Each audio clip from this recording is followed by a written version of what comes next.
True freedom is not found in overthrowing the systems that we see around us, but in completely rethinking what freedom itself means.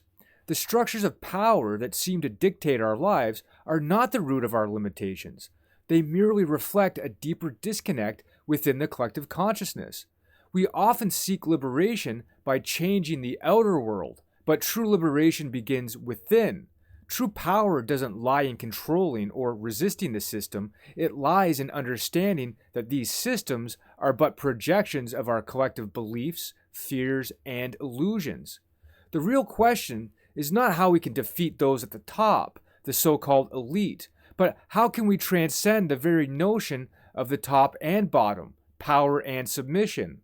The world is not divided into oppressors and oppressed. It's divided between those who are aware of their true nature and those who are not. The ultimate control lies not in material wealth, but in the mastery over one's own mind and heart. The so-called elite, those who think they wield power over others, are often the most vulnerable because they have disconnected from their own source of strength, the core of who they truly are. What we call power in the material sense is simply the ability to manipulate circumstances. But this manipulation is always temporary because it lacks the permanence of inner wisdom and love. Those who seek to dominate through force, coercion, or control are merely trying to fill an internal void with external means. But this void can never be filled with anything external.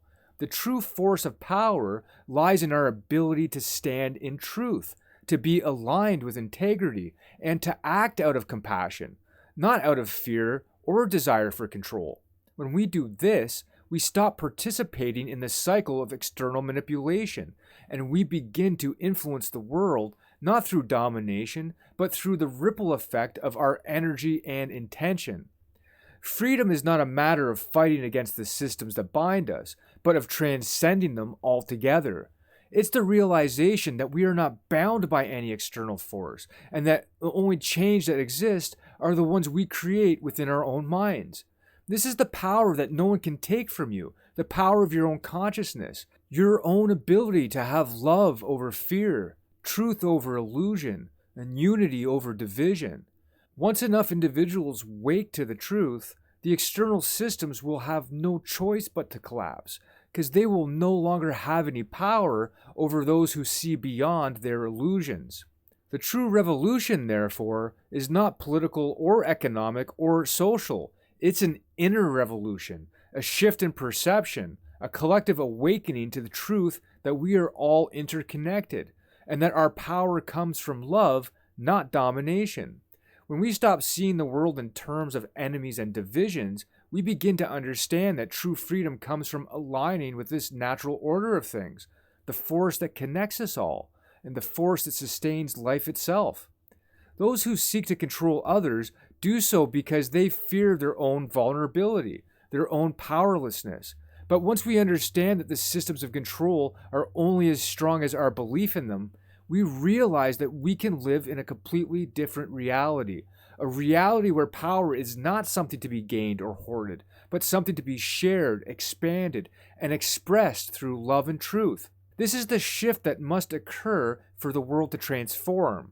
The external systems may still appear to hold sway for a time, but they are nothing more than a house of cards waiting to fall. True power is not in the hands of the elite. It's in the hands of those who are willing to live from the place of the highest truth. And as more individuals awaken to this reality, the world will change, not because of what we do to the systems, but because of who we become in the process. True liberation is not about escaping from the world. It's about becoming fully present in it, rooted in love and truth.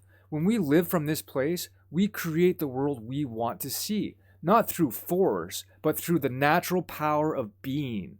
In this way, we find freedom, not as an external condition, but as an internal realization that ripples out and transforms everything it touches.